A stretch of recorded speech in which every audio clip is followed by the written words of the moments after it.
અમદાવાદમાં કેટલાક રિક્ષા એસોસિએશનની હડતાળ સીએનજીના ભાવ વધારાને લઈ હડતાળ પર ઉતર્યા। 2 દિવસની હડતાળમાં કેટલાક રિક્ષા ચાલકો જોડાયા છે। સૌથી વધારે રિક્ષા ચાલકો આ હડતાળમાં જોડાયાનો દાવો। જે રિક્ષા ચાલકો હડતાળમાં નથી જોડાયા તેમની રિક્ષા બંધ કરાવી રહ્યા છે।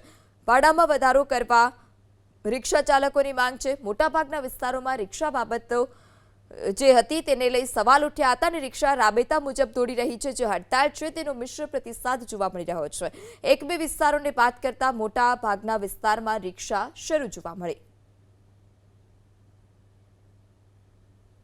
ત્યારે સીએનજીના ભાવ વધારાને લઈ હવે રિક્ષા ચાલકો જે છે તે હડતાળ પર ઉતર્યા છે। 2 દિવસની હડતાળમાં કેટલાક રિક્ષા ચાલકો જોડાયા છે। મોટા ભાગના જે વિસ્તાર હતા ત્યાં રિક્ષા શરૂ જોવા મળી, એટલે કે હડતાળને મિશ્ર પ્રતિસાદ। છેલ્લા કેટલાય સમયથી સીએનજીના ભાવમાં વધારો થયો છે, તેને લઈને રિક્ષા ચાલકોએ 2 દિવસની જે હડતાળ છે તે કરી છે। જોકે આ એસોસિએશનમાં અમુક જ રિક્ષા ચાલકો જોડાયા છે, પરંતુ જે લોકો જોડાયા નથી તેમાં જે મુસાફરો મુસાફરી કરી રહ્યા છે તેમને પણ ઉતારી દેવામાં આવ્યા છે। ભાઈ 2 દિવસની આ હડતાળમાં તમામ રિક્ષા એસોસિએશન નથી જોડાયું તો કઈ રીતની કામગીરી કરી રહ્યા છે? એ તો હવે ચાલુ કરીએ કે અમારું એસોસિએશન અહીંયા જોઈએ કે એમને જાણ કરવી છે કે ભાઈ કે તમે અહીંયા આવો, આ ગેસના ભાવ વધે છે, પેસેન્જરનો ભાડો વધતો નથી, અને કંઈ કે સીએનજીમાં બધો ભાવ વધતો જાય છે। એના માટે અમે એસોસિએશન કર્યો। કોઈ ઝઘડો નથી, કોઈ બબાલ નથી, અમે અમારે ખાલી રિક્ષા માટે જ છે કંઈ કે। પણ અમદાવાદના અનેક વિસ્તારમાં તો રિક્ષા ચાલકો મુસાફરોને લઈ જાય છે।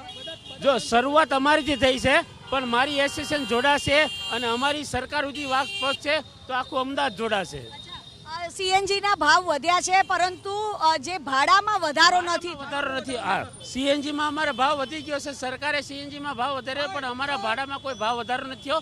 એના માટે અત્યારે થોડીક હડતાલ ચાલુ છે। કેટલી મુશ્કેલી પડતી હોય છે? ભાડા હજુ વધ્યા નથી તેને લઈને બહુ મુશ્કેલ। આખો દાડો 24 કલાક ફરીએ ત્યારે 1500નો ધંધો થાય છે।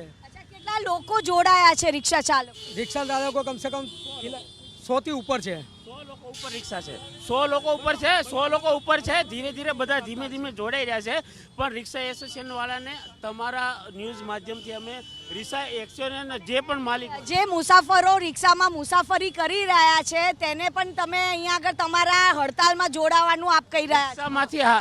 એ રિક્ષામાંથી જે પણ રિક્ષાવાળા છે અમારી જોડે જોડાય છે, અને એ લોકો જે પણ પેસેન્જર છે એમને અમે રેપિડો માટે અમને વ્યવસ્થા એ લોકો કરી લેશે, વાંધો નહીં। એટલે અમારી એની કોઈ તકલીફ નથી, અમને ખાલી રિક્ષાથી જ તકલીફ છે, એટલે રિક્ષા અમે રોકાઈએ છીએ। પણ અમદાવાદ શહેરમાં તો 1 લાખથી વધુ રિક્ષા ચાલકો છે અને માત્ર હજુ તો 100 જ લોકો જોડાયા।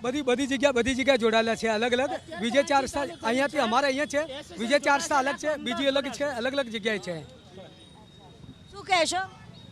અત્યારે તો અહીંથી ચાલુ થયું છે, પણ જ્યારે એસોસિએશન જોડાશે, એસોસિએશન અમારી જોડે જોડાશે ત્યારે આખું અમદાવાદ અમારી જોડાશે। પણ 2 દિવસ સુધી રિક્ષાની હડતાલ હોય તો મુસાફરો તો હેરાન પરેશાન થઈ જાય। એ લોકો કરતા અમને વધારે હેરાન થાય કે ઘર ચલાવવો બહુ અઘરો છે કંઈ કે મેન લોચો એ છે। અમે હડતાલ રાખવા માટે તૈયાર નથી, પણ આ ભાવ વધતો નથી, ભાવ વધતો જાય છે, અને કિરાયો વધારવા માટે ભાડો કોઈ વધારતા નથી, એના લીધે કંઈ કે। અત્યારે જે અમદાવાદના અમુક જ રિક્ષા ચાલકોએ 2 દિવસની જે હડતાલ છે તે જાહેર કરી છે। જે રિક્ષા ચાલકો હડતાલમાં નથી જોડાયા તે લોકો પણ જે મુસાફરોને લઈ જઈ રહ્યા છે તેમને રિક્ષાને રોકીને પણ તેમને આ હડતાલમાં જોડાવા માટેનો પ્રયાસ છે તે પણ કરી રહ્યા છે। કેમેરામેન પિયુષ લેવા સાથે રાજલ બારોટ, એબીપી અસ્મિતા, અમદાવાદ। રિક્ષાની હડતાલ છે, તમને ખબર છે? નથી ખબર। અત્યારે હવે બધા મુસાફરોને ઉતારી રહ્યા છે। કઈ વાંધો ઉતરી જઈશું આપણે, એમાં શું કેવું છે? મુશ્કેલી તો પડવાની જ, હવે શેમાં જવાનું શું ખબર પડશે હવે આગળ? કઈ વાંધો નહીં, હવે તો ઉતરી જઈશું એ લોકો। ના, આપણને નથી ખબર બેન। आपको पता था रिक्शा? नहीं, पता नहीं था। कितनी मुश्किल हो रही है? अभी कैब बुक करवानी पड़ रही है? अभी 2 व्हीलर बुक करना पड़ रहा है मुझे, क्योंकि ऑलरेडी लेट हो गया मुझे ऑफिस के लिए। अच्छा, तो क्या माहौल क्या है? आपने क्या देखा यहाँ पर? मतलब जबरदस्ती रोक रहे हैं, पहले से कुछ प्लान नहीं है इनका, तो हमें भी प्लानिंग करने का पता नहीं चलता ना। पता ही नहीं है तो कैसे करेंगे प्लान हम? अच्छा, उनकी डिमांड पता है वो सीएनजी के दाम? नहीं, मुझे नहीं पता, क्योंकि पेपर में भी कुछ, न्यूज़पेपर में भी नहीं आया है कुछ, कैसे पता चला? पैसेंजर को उतारा गया है तो कितनी मुश्किल है? सबको मुश्किलें होंगे, क्योंकि हम तो रूटीन में कैब बुक करके आने वाले हैं। अभी हमारा तो पूरा टाइम टेबल ही पूरा ये हो गया ना, फ्लॉप हो गया पूरा। और ऑन टाइम पर भी नहीं पहुंच सकते। नहीं ना, अभी कहाँ से पहुंचेंगे, ऑलरेडी इतना ट्रैफिक जाम भी हो गया है।